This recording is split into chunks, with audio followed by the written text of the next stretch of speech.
This is a struggle because it's been sunny all day and I thought it was fine and I was visiting with people and now it's cloudy. If we have lightning and thunder, like, go us. I'm actually down for a thunderstorm. I'm also down for some sunshine though. So it's a dilemma, which is what this video is.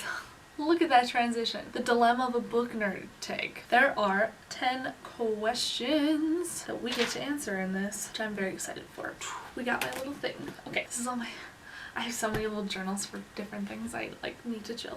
So hi, I'm Darby. Welcome to this tag, The Dilemma of a Book Nerd. We're gonna be answering some questions so that you can get to know me better. Because I feel like I don't talk about myself enough. And that's a joke. I talk about myself a lot. Alright, so the first question relates to book storage. How do you organize your books? I have various shelves in various different places in the house. You can't see any because this is where I am. Like, there's only books up in the one little square that can hold books. However, I do have one bookcase over here and one bar cart over there in my closet. These are my next reads. Whatever I've requested on Libby or I found on Script, or if I'm reading that series and I really would like to finish sooner rather than later, it goes on this shelf with my TV. Those are the ones that are my main focus. I will pluck them off of there as I go along. Then the next ones, the ones that I will request in the future, series and the continuation of series that can't fit over here, I'll go in the bar cart. Everything, all my book club books are on the top of the bar cart, and then underneath that is like what I would like to read next or what is in the works to be next for me.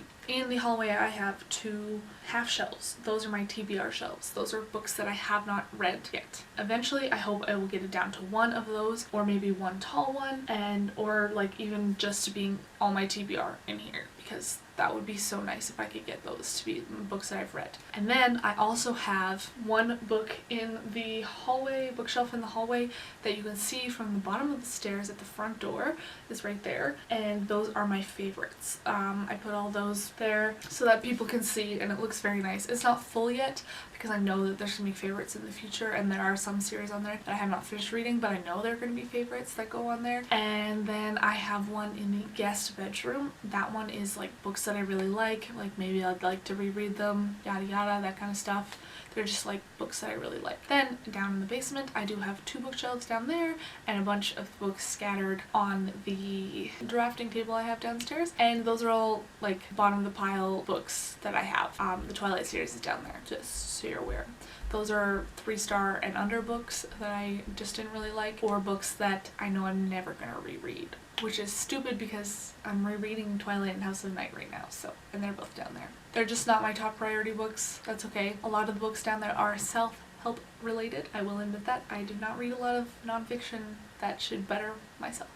I think I'm pretty great. That was a long first question. Question number 2 is tracking. How do you keep track of what you have read and what books you own? So I use Goodreads mostly. I have a little system on Goodreads. Usually I have like 2 little things that I like to use on there. I have an owned one and a to buy one. All of my owned books are not in the owned folder because I went for a really long time without having Goodreads and not knowing what the heck I was buying, and that led to at least 1 point in time where I bought a book twice. Fully regret that. But if I'm purchasing a series, I have decided, because I used to only just have the owned one, I made the to buy one because if I started purchasing a series, I needed to know which one I was at so that I could purchase more of the series but not buy the same book in that series. So I have a to buy list, which is usually what I go to when I want to buy something, and that's where I take my options off of, because if I buy the first 2 books in a quartet, I need to know that I already have the first 2 books and I don't have the 3rd and the 4th, because maybe I just buy the 4th, maybe I buy the 2nd one again. I don't know. It's happened before, and it was really embarrassing to me to purchase a hardcover of a really nice book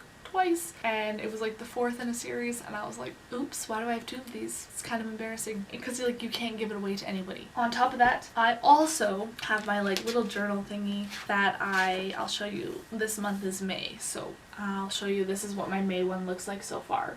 So those are the ones that I've read, and then I haven't written any reviews for this month, but I write my little reviews so that I can think back on them easier when I go to my book blog to write them. And I also have a little section in here that is my book blog stuff. Starts at number 75, and I put X marks with a brown color. It's like a brownish gold color, saying I've taken a photo of it for my Instagram. I put a star if I've posted like hit publish or whatever, or like schedule it, and then a check mark if I've written it, so I can see which ones I've written, which ones I have photos for so that I can write them, and then once I hit publish I put a little star so that I know that that one is done and I don't have to touch it again. That wasn't part of the question, but I thought it was very useful. That's my little system, and I've had it for years and years and years for running my book reviews.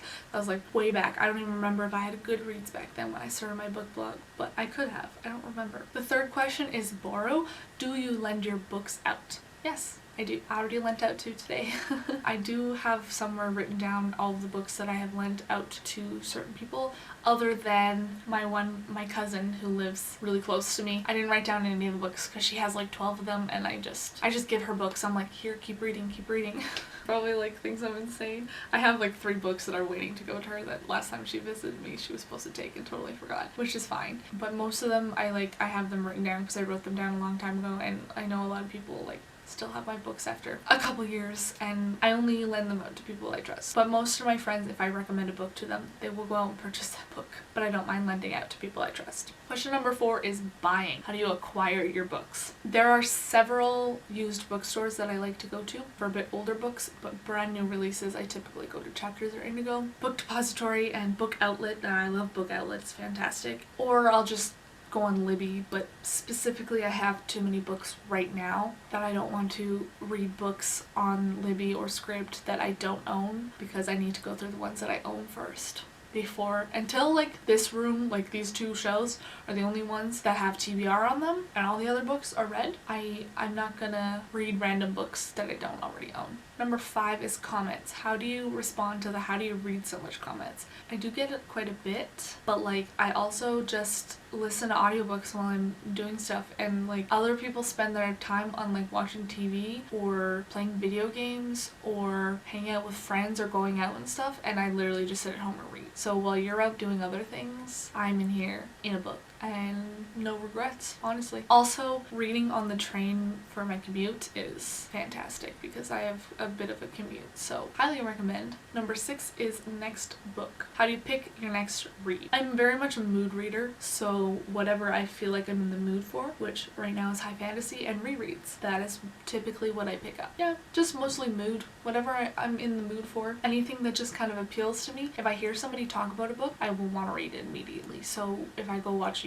like videos of somebody reading a certain book and talking very highly of it, yeah, I'll want to read that immediately. So that definitely sways me. Or even a friend, they're like, you need to read this, you would really like it. It will definitely sway me to want to pick it up. Number 7 is travel. How do you pick what books to bring with you on vacation? I have learned that while on vacation, I don't read. I am perfectly content with sitting there and doing nothing. If I'm camping, yes, I will read. But if I'm somewhere tropical like Mexico, I'm just gonna sit in the sun. I don't really care. I don't have to listen to an audiobook. I don't have to listen to music. I don't have to do anything. I don't want to read. I just want to sit, which is very weird because being stuck at home has made me very antsy, and I can't just sit. Even outside in my backyard to read, I can't do it. When I go on vacation, I will typically bring 1 hardcover book, unless I'm camping. If I'm camping, I will take a couple. It is very important to bring a hardcover, and you have to take off the dust jacket before you leave. Leave your dust jacket at home, just bring a hardcover book, 1 or 2, you'll be fine. Like, I went to Mexico this year and I brought Treasure Island because I have it hardcover and it was the book club pick of the month. I picked it up a couple times. I read maybe 4 chapters. And it is a very small book. It's not that big. I was gonna bring The Prior of the Orange Tree. I'm glad I didn't, because that would have been a lot of weight that I didn't have to bring at all, which was nice. It's very weird. I don't know what happened, if I'm honest. Number 8 is annotate. Do you mark up your books or highlight in any way? And the answer is yes. I don't necessarily spend time highlighting and putting sticky notes in. I put sticky notes into like my witchcraft books, what I would like to come back to later from me or from my witch Instagram, so that I can do more research or do something about it, and something that I think would be very valuable to me, I will put a little sticky note on that page so I can come back to it later. For regular books, I only highlight singular like things, and usually it's whatever I really love. Something that made me laugh, something that really got to me in like a specific way, I highlight it. And colors like don't matter, I'll pick up whatever highlighter is available. So like if you go through books of mine and I loved a lot of things in there, you will see 4 or 5 different colors because I was in different rooms or just happened to grab a different highlighter every single time that I picked up that that book to highlight something. An example of this would be one of the Maximum Ride books. I highlight a lot of things in there that make me laugh. Or the Heroes of Olympus series. I have highlighted so many things in those books. It's incredible, and it's whatever, I just, oh, that was really good. Like, you know that feeling, you're just like, yes, that was amazing. I don't necessarily annotate. I mean, at some points I think that I do, but then I feel like I will be thinking too much when I'm reading. And by that I mean I'm going to be thinking like, watch out for this, watch out for that, watch out for this, watch out for that, like, oh, I need to do this, I need to do that, while I'm reading and not enjoying it, you know? So I just, if something like really like makes me laugh or makes me just feel some spread of emotion, I will highlight it so that when I'm rereading it later I can see that I had that same reaction if I did or not. Number 9 is new or blacklist. Which do you prefer, new releases or blacklist books? I don't have a preference, honestly, because I shop at both new bookstores and used bookstores where there are a lot of older stuff that's around. I'll read both, which is probably why I feel like listening to all the other booktubers out there who are making like videos, everybody who talks about videos, they always talk about something new, and I love finding booktubers that talk about something that I've literally never seen anybody talk about before, which is so nice because I'm down to read anything. I like trying anything. So if somebody thinks like I would like a book or something that seems up my alley, like, I'm gonna read it. I don't care if it's a new release or not. But I do buy a lot of new releases because Chapters puts them on sale like immediately.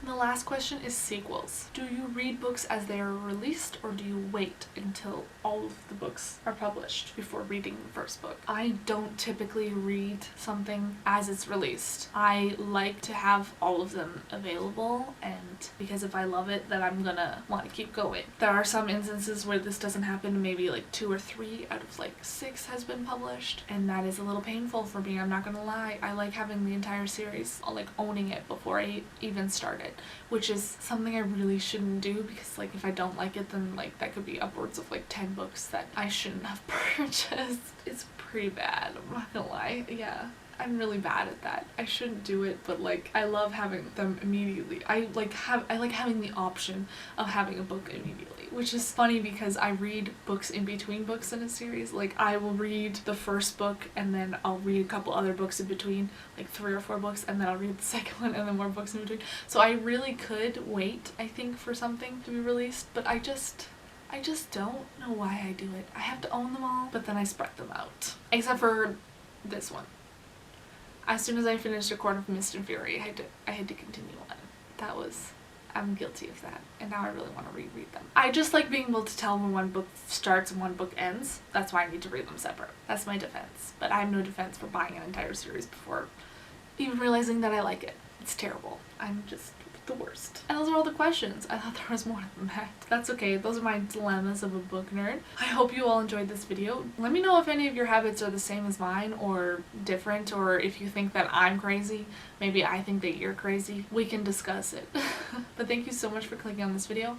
All of my links will be in the description, which include my book blog and all my Instagrams and a Twitter that I never use, but it will be there. I don't use it so much that the app actually offloaded off of my phone. Guilty. But I hope you all have a great day. Bye!